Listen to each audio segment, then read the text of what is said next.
예수님께서 비유의 말씀을 하시게 되면 당시에 그 비유의 말씀을 듣는 사람들은 눈앞에 장면이 보이는 듯이 생생하게 그 상황이 잘 이해가 되었습니다.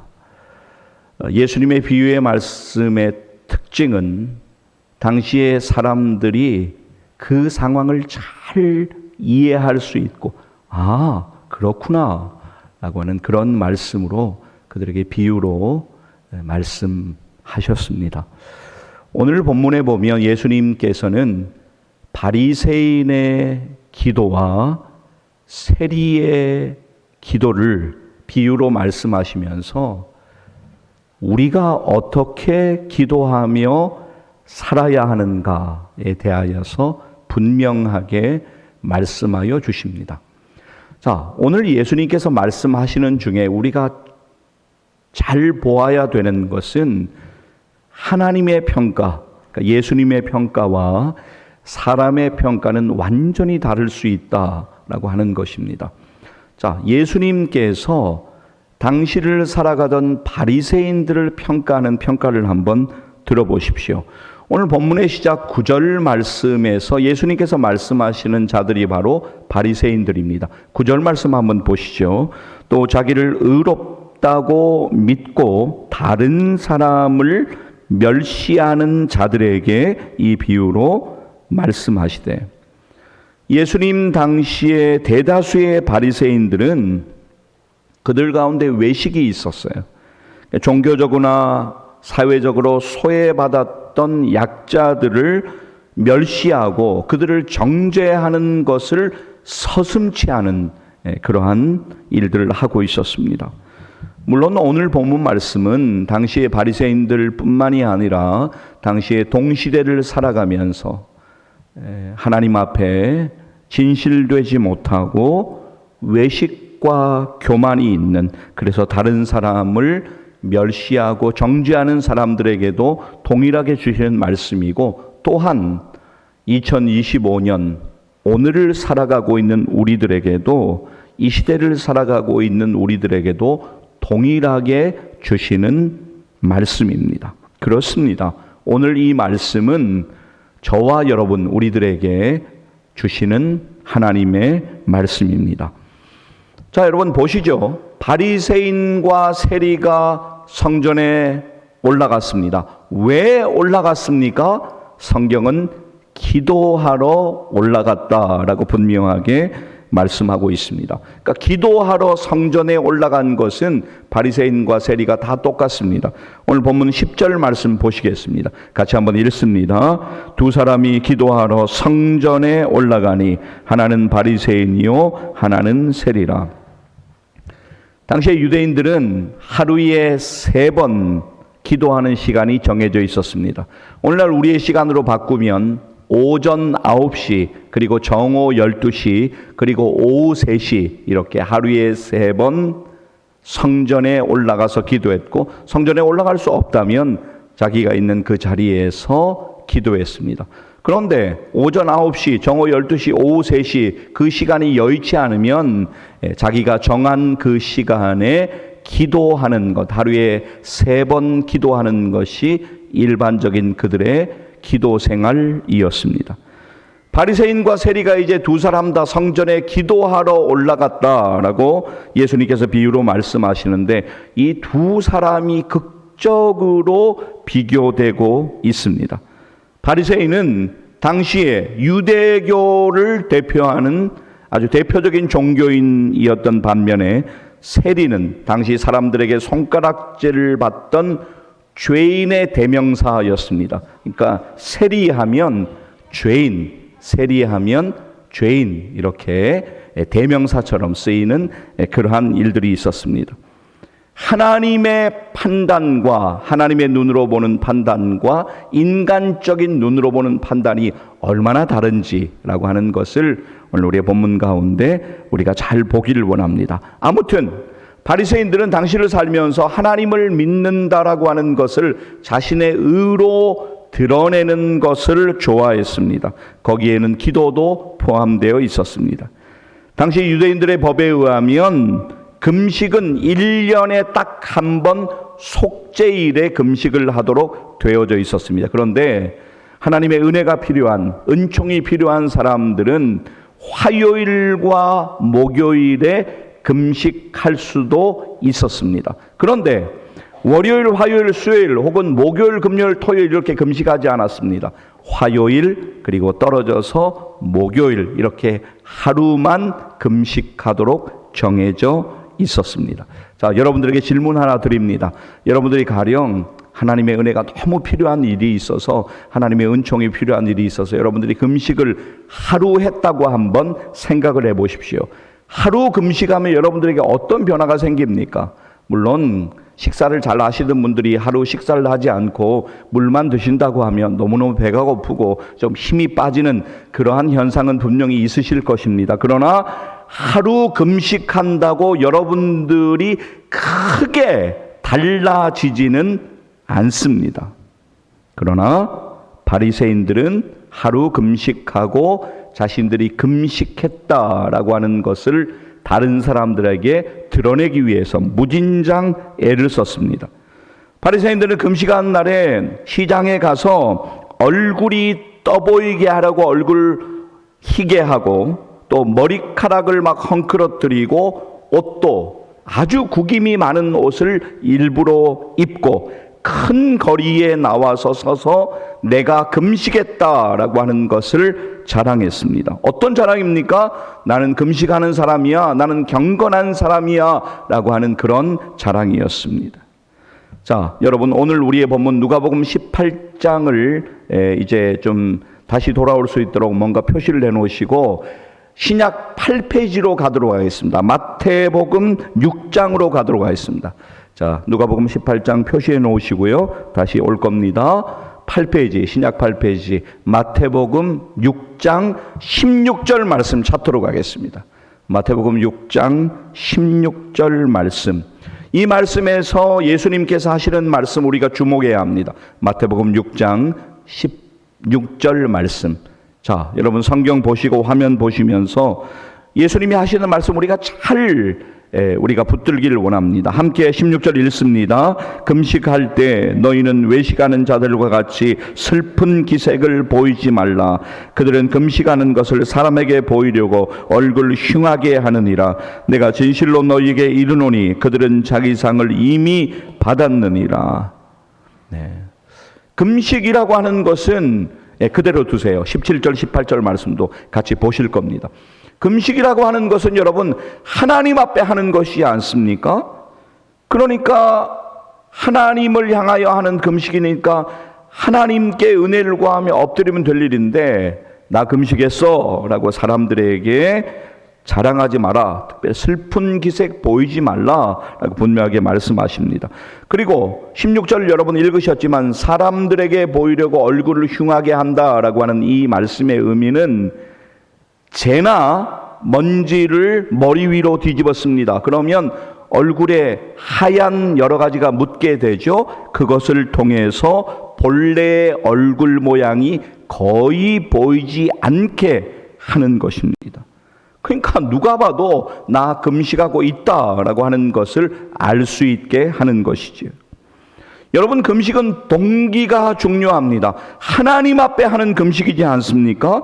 그런데 사람들 앞에서 자신의 종교심을 자랑하고 또 사람들의 칭찬과 존경을 받으려는 동기에서 금식이 이루어지면 그것은 외식적인 금식이 될 수밖에 없다라고 하는 것을 우리는 언제나 기억해야 합니다. 여러분, 마태복음 6장 16절 조금 전에 읽으셨는데 17절 말씀 한번 보실까요? 보시면 금식할 때 머리에 기름을 바르고 얼굴을 씻으라 라고 말씀하시는데, 머리를 단정하게 하고 오히려 금식을 하는데 깨끗이 몸단장을 하라라고 분명히 말씀하시죠. 17절 말씀, 마태복음 6장 17절 함께 읽습니다.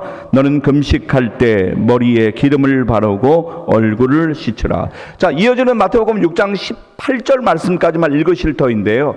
18절 말씀 너무 중요합니다. 함께 읽도록 하겠습니다. 이는 금식하는 자로 사람에게 보이지 않고 오직 은밀한 중에 계신 내 아버지께 보이게 하려 함이라. 은밀한 중에 보시는 내 아버지께서 갚으시리라. 할렐루야. 네, 그렇습니다. 다시 오늘 우리의 본문 신약 126페이지입니다. 누가복음 18장으로 본문으로 돌아가도록 하겠습니다.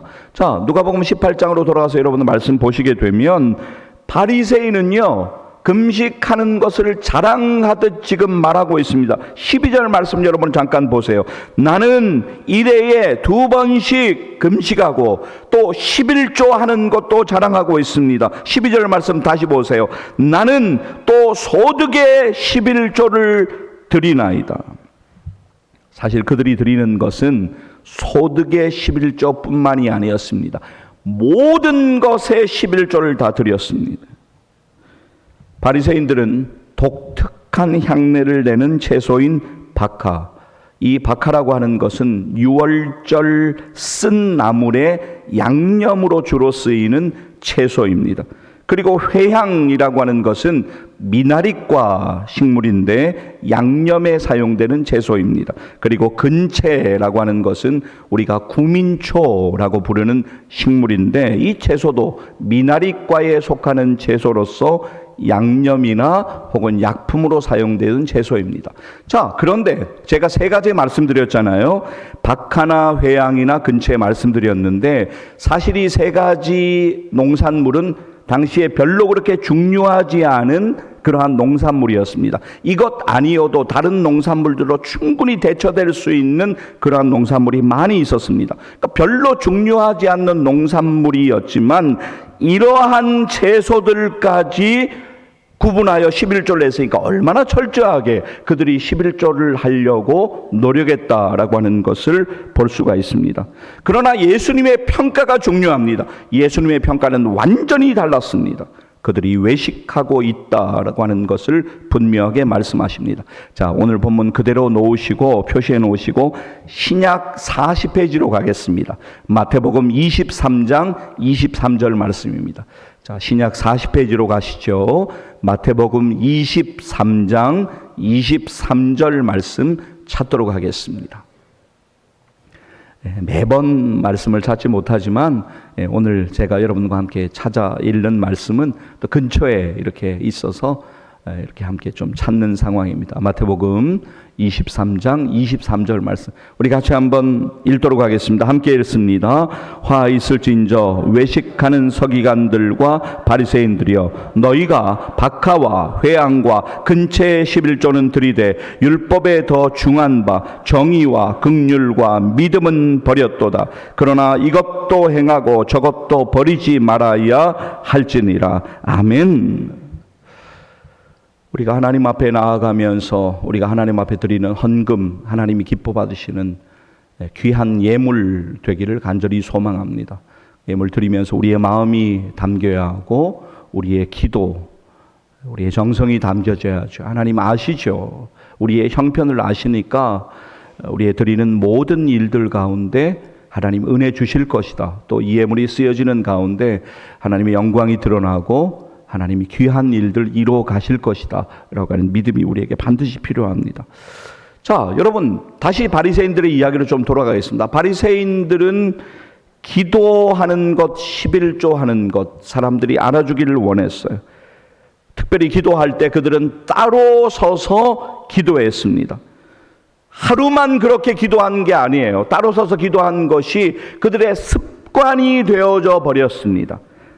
의례적으로 그래서 바리새인들은 성전에 올라가면 따로 서서 그렇게 기도했습니다. 자, 누가복음 18장 오늘 우리의 본문으로 가셔서 누가복음 18장 11절 말씀 시작을 여러분 한번 보시죠. 보시면 바리새인은 서서 따로 기도하여 이르되, 이어서 나오는 바리새인의 기도의 내용이 참 우리의 할 말을 잃게 만드는 그러한 내용입니다. 전반적으로 보면 자기를 높이고 남을 낮추는 그런 기도의 내용인데 특별히 세리를 콕 찍어가지고 저 죄인과 내가 같지 않음을 감사하나이다. 뭐 이렇게 말도 안 되는 기도를 지금 하나님 앞에 드리고 있습니다. 자, 바리새인의 기도를 한번 보실까요? 11절 말씀, 본문 누가복음 18장 11절 말씀 같이 한번 읽겠습니다. 바리새인은 서서 따로 기도하여 이르되 하나님이여 나는 다른 사람들 곧 토색, 불의, 간음을 하는 자들과 같지 아니하고 이 세리와도 같지 아니함을 감사하나이다. 이게 뭐 말도 안 되는 소리입니까? 여러분, 우리가 뭐 이 정도까지는 아니라도 혹시 우리가 하나님 앞에 잘못된 기도 드리고 있지 않은가 우리를 돌아보는 것 참 중요합니다. 그래서 혹시라도 하나님이 기뻐하시지 않는 기도, 그냥 내 관점에서 내가 아무 말 대잔치처럼 아무 말이나 그냥 하나님 앞에 드리는 기도가 있다면 수정돼야 되고 기도의 내용이 바뀌어야 합니다. 그래서 우리 남은 생의 시간 가운데 내 관점이 아니라 하나님의 관점에서 하나님이 기뻐하시는 기도 드리며 기도 생활하시는 여러분 다 되시기를 주의 이름으로 간절히 축복합니다. 자, 여러분, 바리새인들이 기도를 많이 했을까요? 예, 기도 엄청 많이 했습니다. 시간으로 따지면 참 많이 했습니다. 근데 자기를 높이는 교만한 기도, 하나님이 기뻐 받으시지 않는 그런 기도를 열심히 드린 것, 그것이 문제입니다. 여러분, 기도뿐만이 아닙니다. 우리가 잘못된 방향으로 달려가거나 잘못된 일에 목숨을 걸면, 쉽게 말씀드려서 잘못된 열심은 우리의 인생에 큰 비극이 됩니다. 우리가 믿음 생활하면서 우리가 많이 하는 것, 가장 많이 하는 것, 뭐 성경도 읽고 전도도 하고 사랑도 나누고, 근데 사실 우리가 믿음 생활하면서 기도 많이 하죠. 그런데 다른 종교도 기도 많이 합니다. 이슬람 교도들 기도 많이 합니까? 예, 엄청 많이 합니다. 라마단 기간 지키면서 기도하는 거 보면 혀를 내두를 정도로, 물론 뭐 내부 사정은 제가 알지 못하지만 겉으로 볼 때는 기도 많이 합니다. 이단들 기도 많이 합니까? 예, 기도 많이 합니다. 불교 기도 많이 합니까? 예, 기도 많이 합니다. 우리만 무슨 뭐 가을 특별 새벽 기도회 이런 게 있는 게 아니에요. 불교도 무슨 기도회에서 기도 실제로 많이 합니다. 불교계에서 기도로 가장 유명했던 사람이 바로 성철 승려입니다. 10살 때부터 각종 경서를 이제 읽기 시작했고 23살에 출가해서 승려가 됩니다. 요즘 말로 하면 아주 대단한 사람이에요. 뭐 불교계 핵인싸이다 그렇게 말씀드릴 수 있죠. 사실 우리나라뿐만이 아니라 이 성철 승려는 많은 사람들, 많은 나라로부터 존경받았던 그러한 승려였습니다. 파괴사라고 하는 절에서 그가 8년 동안 했던 일이 있어요. 뭘 했냐면 장자불화라는 걸 했어요. 이 장자불화는 뭐냐면 잘 때도 눕지 않고 앉아서 자는 거예요. 왜 장자불화를 하느냐? 기도하려고 하는 거예요, 불교에서. 그러니까 여러분, 우리가 뭐 눈으로 보지 않았지만 그래도 어떻게 됐든 간에 뭐 그들이 이야기하는 대로 8년 동안 눕지도 않고 앉아서 자면서 장자불화 8년 동안 기도했다. 대단한 것 아닙니까, 여러분? 근데 그가 황혼이 이제 저무는 자신의 삶의 끝에서 유언 하나 남겼는데 언론에 공개되면서 불교계가 난리가 났죠. 이거 덮으려고 막 노력을 했는데 뭐 공개가 됐는데 뭐 덮는다고 덮여집니까? 그러니까 다른 일들로 많이 덮느라고 애쓰고 노력이 있었죠. 나는 큰 깨달음을 얻었다. 성불의 경지에 이르렀다라고 그렇게 평소에 이야기했던 성철 승려. 그러나 그가 인생의 마지막에 막 회한으로 몸부림치며 천추의 한이라고 이런 말을 남깁니다. 한평생 남녀무리를 진리가 아닌 것을 진리라고 속인 죄가 너무 커 지옥에 떨어진다. 세상에 공개되었던 성철 승려가 1993년 83세의 나이로 죽는데요. 그의 딸인 불필승려에게 남긴 마지막 유언입니다. 이 유언은 제가 그냥 뭐 적은 게 아니라 언론에 공개된 거 그대로 제가 가지고 와서 읽어드리는 거예요. 잠시만 들어보세요. 내 인생을 잘못 선택했다. 나는 지옥에 간다. 내 죄는 산보다 높고 바다보다 깊은데 내 어찌 감당하랴. 내가 80년 동안 포교한 것은 헛것이로다. 우리는 구원이 없다. 죄값을 해결할 자가 없기 때문이다. 딸 피라와 54년을 단절하고 살았는데 죽을 임종시에 찾게 되었다. 피라에 내가 잘못했다. 내 인생을 잘못 선택했다. 나는 지옥에 간다. 제가 여러분들에게 무슨 말씀을 드리는 것입니까? 잘못된 열심은 비극이다라고 하는 것을 말씀드리는 거예요. 그리고 누구에게 기도하고 있는가? 우리가 어떻게 기도 생활하고 있는가? 그것이 얼마나 중요한가라고 하는 것을 말씀드리는 것입니다. 바리새인의 이야기로 다시 돌아갑니다. 많은 사람들에게 보이려고 기도하는 모습을 보이려고 그들은 잘못된 기도를 하고 있었습니다. 사랑하는 여러분, 우리는 하나님께 기도해야 될 줄로 믿습니다. 그리고 하나님이 기뻐하시는 기도를 드려야 될 줄로 믿습니다.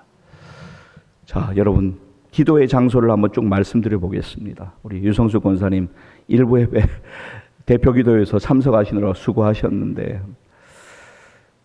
우리 기도의 장소는 여러 군데가 될 수가 있겠죠. 예를 들면 새벽 기도에 나오실 수 있는 형편이시라면 새벽 제단도 중요한 기도의 장소가 될 수가 있겠습니다. 혹은 여러분의 침대 아래 한편이 기도의 장소가 될 수가 있겠습니다.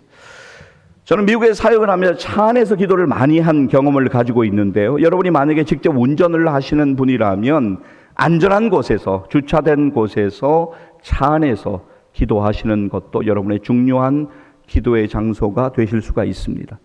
혹은 여러분의 부엌이나 거실의 한편 어떤 공간이 여러분이 하나님께 기도하는 기도의 장소가 되실 수 있습니다. 농사를 조금씩 지으시는 분이라면 여러분이 농사를 지으시는 그 현장 가운데 한편의 장소가 하나님을 만나는, 하나님께 기도하는 기도의 장소가 될 수 있습니다. 우리는 어디서든지 기도할 수 있습니다. 왜 그렇습니까?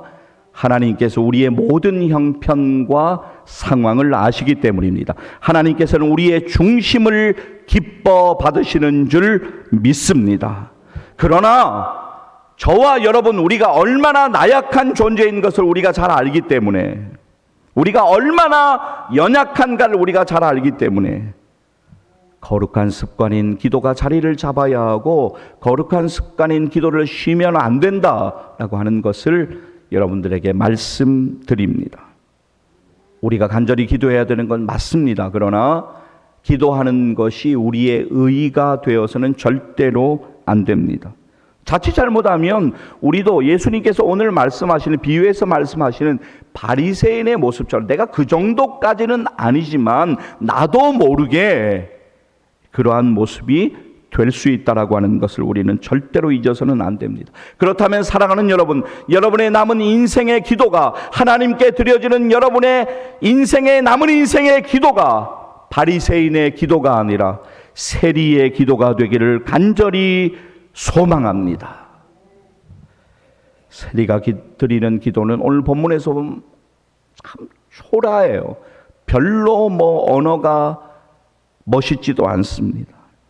바리새인의 기도와 얼핏 보면 비교도 되지 않습니다. 그런데 세리의 기도를 하나님 기뻐 받으셨습니다. 기도의 전성기라고 하는 책에서 이인호 목사, 전체 제목은 기도의 전성기를 경험하라라고 하는 책인데요. 이 책에서 이런 말을 합니다. 들어보세요. 기도란 바로 우리의 연약함을 다 아시고 은혜를 베푸시는 주님의 보좌 앞에 나아가는 것이다. 그렇습니다. 사랑하는 여러분, 우리의 공로, 우리의 자격, 일도 없습니다. 그것으로 기도하는 것이 아닙니다. 기도는 전적으로 하나님의 은혜를 의지하여 예수 그리스도의 보혈의 은혜와 능력을 의지하여 하나님의 은혜 앞에 엎드리는 것, 그것이 바로 기도의 본질입니다. 자, 본문 누가복음 18장 13절 말씀 보시죠. 보시면 시작을 보세요. 세리는 멀리 서서라고 시작하고 있습니다. 바리새인은요, 당연히 성전에서 유대인의 뜰에서 기도했을 것입니다. 그러나 세리는 죄인으로 여겨졌기 때문에 절대로 유대인의 뜰에 들어갈 수 없습니다. 그래서 세리는 성전 밖에 위치한 이방인의 뜰에서 기도했을 것입니다. 다시 본문 13절 보시죠. 세리는 감히 눈을 들어 하늘을 쳐다보지도 못하고 다만 가슴을 치며 이르되, 여러분, 유대인들이 하늘을 보며 우러러보며 기도하는 것은 당시의 일반적인 기도의 방법이었습니다. 유대인들이 기도하면 다 하늘을 우러러 손을 들고 기도하는 것이 일반적이었어요. 이 세리는 그런 기도의 자세조차 취하지 못하고 기도하고 있어요. 자신이 죄인임을 깊이 자각하며 기도하고 있는 것을 우리는 보게 됩니다. 세리는 가슴을 치며 기도합니다. 이 가슴을 치며에 해당하는 헬라어 동사는 에티푸네인데, 때리다, 치다의 티프로의 미완료형으로서 반복하여 계속적으로 가슴을 친 것을 의미합니다. 그가 얼마나 간절히 하나님께 기도하는가를 볼 수 있는 장면입니다.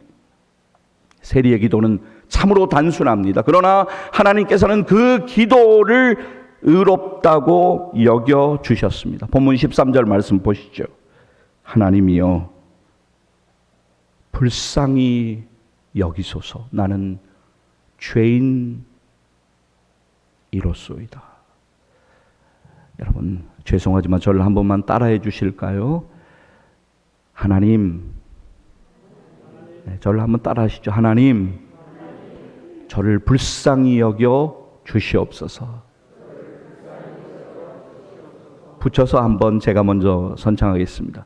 하나님, 저를 불쌍히 여겨 주시옵소서.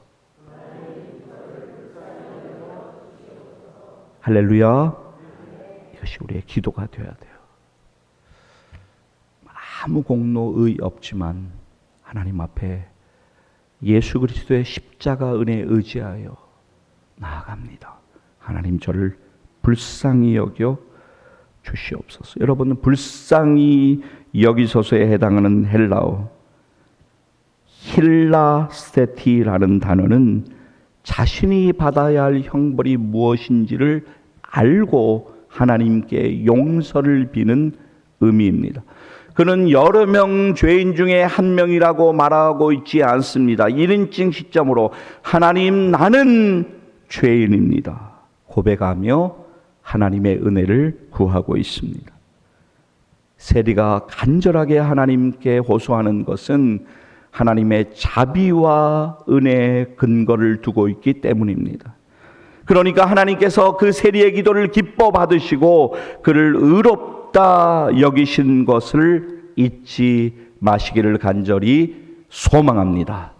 자, 오늘 본문 그대로 좀 이렇게 표시해 놓으시고 신약 388페이지로 갑니다. 신약 308페이지로 가셔서 388페이지로 가시면 요한 1서 만나십니다. 요한 1서 1장으로 가겠습니다. 요한 1서 1장 8절 그리고 9절 말씀 찾아 읽도록 하겠습니다. 자, 388페이지로 가셔서 요한 1서 1장 8절과 9절 말씀 함께 찾도록 하겠습니다.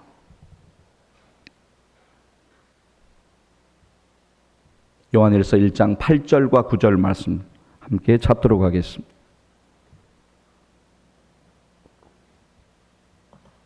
(8절과 9절을) 이어서 읽으시겠지만 여러분, 이 말씀의 의미를 깊이 오늘 좀 붙들기를 원합니다. 자, 요한일서 1장 8절과 9절 말씀 이어서 함께 읽습니다. 만일 우리가 죄가 없다고 말하면 스스로 속이고 또 진리가 우리 속에 있지 아니할 것이요 만일 우리가 우리 죄를 자백하면 그는 미쁘시고 의로우사 우리 죄를 사하시며 우리를 모든 불의에서 깨끗하게 하실 것이요. 할렐루야. 여러분, 저를 한번 잠깐 봐주세요. 저는 죄인입니다. 하나님 앞에 저는 죄인입니다. 그리고 우리 모두도 하나님 앞에 죄인입니다. 하나님 앞에 겸손히 엎드리는 우리의 남은 생에 되기를 간절히 소망합니다. 하나님 앞에 우리의 인생의 고통과 인생의 문제를 내어놓고 하나님의 도우심과 은혜를 구해야 합니다. 오늘 여러분 안에 있는 마음의 무거움과 예배를 지금 드리고 있으시면서도 여러분 마음 한편에 정말 떨쳐낼 수 없는 그 고통과 무거움들 하나님께 내어놓아야 합니다. 하나님, 불쌍히 여겨 주시옵소서. 저를, 우리의 가정을, 우리의 자녀들을 제가 마주하며 기도하는 인생의 문제들 가운데 하나님 은혜 내려 주시옵소서. 하나님께서 나를 새롭게 해주시고 나의 영의 눈을 열어주셔서 하나님이 하시는 일을 믿음으로 바라보게 하여 주시옵소서. 이런 기도가 드려지기를 간절히 소망합니다. 문제는 기도의 이론이 아니고 실제로 기도하는 것입니다. 원고에는 없는데 제가 1부 예배에 말씀드려서 2부 예배도 말씀드립니다. 제가 예전에 미국에 사역 이제 12년 동안 할 때 69절 남송, 189절 남송 그런 반들을 쭉 인도해 본 경험들이 있습니다. 근데 진짜 해요. 69절 외우면 탁 하면 뭐 하면 탁 나와요. 189절 못할 것 같죠? 여러분도 도전 한번 하실 수 있어요. 우리가 이제 잘 못하지만 근데 진짜 중요한 것은 여러분 69절 중요하고 189절 다 중요한데 한 말씀이라도 한 구절이라도 믿음으로 붙들고 그렇게 살기를 막 몸부림치면서 애쓰는 것, 그것이 훨씬 더 중요합니다. 기도의 이론에 관해서 우리가 아마 A4지 한 장 나눠주고 쓰라고 하면 아마 한 장 정도는 쉽게 우리가 채울 수 있을 것입니다. 근데 기도의 이론보다 실제가 중요합니다. J.D. 그리어 목사님 기도 먼저라고 하는 제목의 책이 있는데요. 제가 참 좋아하는 책입니다. 그 책을 마무리하면서 이렇게 우리에게 권면합니다. 잠시 읽어드립니다. 무엇보다도 일단 기도를 시작하라. 기도는 사용할수록 잘하는 근육이다. 기도할수록 기도하는 법을 더 많이 알게 된다. 그리고 그럴수록 기도하려는 마음이 강해지고 더 많은 기도의 응답을 보기 시작한다. 사랑하는 여러분 가운데 기도를 시작하는 은혜, 기도를 지속하는 은혜, 그래서 기도하는 중에 하나님의 은혜를 깊이 체험하는 역사가 일어나기를 주의 이름으로 간절히 축복합니다. 오늘 성경 이래저래 찾느라고 수고 많이 하셨는데 이 구절은 화면을 보면서 같이 좀 읽기를 원합니다. 로마서 9장 21절 화면 여러분 보시죠. 이 말씀을 여러분 잘 보세요. 아시는 분들도 있고 처음 보시는 분들도 계실 텐데 로마서 9장 21절 말씀, 이 말씀을 우리가 지금 함께 읽겠습니다. 함께 읽습니다. 토기장이가 진흙 한 덩이로 하나는 귀 쓸 그릇을 하나는 천이 쓸 그릇을 만들 권한이 없느냐. 인간의 되어짐, 인간의 어떤 높아지고 낮아짐은 인간 스스로 결정하는 것이 절대로 아닙니다. 진짜 아니에요. 하나님의 섭리 안에서 모든 일이 이루어집니다. 이것을 우리가 언제나 기억해야 돼요. 자, 다시 한번 로마서 9장 21절 말씀 화면 다시 보여주시면 감사하겠습니다. 네, 같이 한번 다시 읽도록 하겠습니다. 토기장이가 진흙 한 덩이로 하나는 귀 쓸 그릇을 하나는 천이 쓸 그릇을 만들 권한이 없느냐. 겸손히 하나님을 인정하고 하나님 앞에 겸손하게 엎드리면 하나님이 우리를 높여주시고 하나님의 은혜 가운데 역사하실 것을 믿습니다. 자, 화면 보시겠습니다. 야고보서 4장 6절 말씀 믿음으로 함께 읽습니다. 그러나 더욱 큰 은혜를 주시나니 그러므로 일렀으되 하나님이 교만한 자를 물리치시고 겸손한 자에게 은혜를 주신다 하였느니라. 아멘. 여러분, 오늘 말씀은 저에게 하는 말씀이에요. 여러분들 절대로 오해하지 마세요. 그러니까 이런 말씀을 전할 때, 야, 오늘 목사님이 벼르고 별루다가 나보고 교만하다고 하는구나. 내가 너무너무 기분 나쁘다. 이렇게 절대로 생각하지 마세요. 하나님의 말씀은 있는 그대로 전하는 것입니다. 여러분들을 향하여 말씀하지만 이 말씀은 또한 가장 먼저 저에게 하는 말씀이기도 합니다. 여러분, 하나님 앞에 겸손하면 하나님이 은혜 주실 것입니다. 오늘 우리의 본문 말씀 누가복음 18장 14절 마지막 절인데요. 이 말씀 같이 한번 믿음으로 읽도록 하겠습니다. 내가 너희에게 이르노니 이에 저 바리새인이 아니고 이 사람이 의롭다 하심을 받고 그의 집으로 내려갔느니라. 무릇 자기를 높이는 자는 낮아지고 자기를 낮추는 자는 높아지리라 하시니라. 아멘. 그렇습니다. 하나님이 해주셔야 돼요. 하나님이 해주셔야 합니다. 정말 그렇습니다. 내가 아둥바둥, 여러분 지금까지 많은 일들을 경험하셨잖아요. 여러분 뜻대로 되는 일들도 있으셨을 거예요. 막 그때는 세상 다 얻은 것처럼 그래, 아유 내가 하는 대로 웬만한 거 되지, 막 이런 착각도 하고 하는데 여러분이 실패하고 안 된 일들 얼마나 많습니까? 생각해 보세요. 남은 인생의 시간 가운데 하나님이 은혜 주셔야 합니다. 자, 그런 의미에서 오늘 본문 마지막 절 14절 말씀 다시 한번 읽고 마치도록 하겠습니다. 함께 읽습니다. 내가 너희에게 이르노니 이에 저 바리새인이 아니고 이 사람이 의롭다 하심을 받고 그의 집으로 내려갔느니라. 무릇 자기를 높이는 자는 낮아지고 자기를 낮추는 자는 높아지리라 하시니라. 아멘. 사랑하는 성도 여러분, 세리의 기도를 기억하십시오. 예수님의 기도를, 예수님의 말씀을 기억하십시오. 예수님의 말씀을 기억하십시오.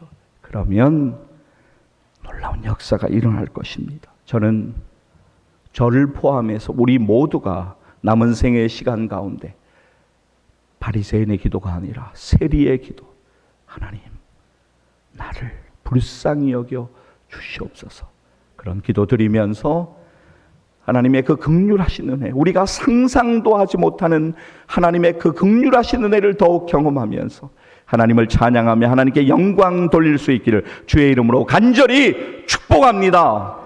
기도하시겠습니다. 이 시간 우리 기도할 때 한 가지만 위해서 기도하시면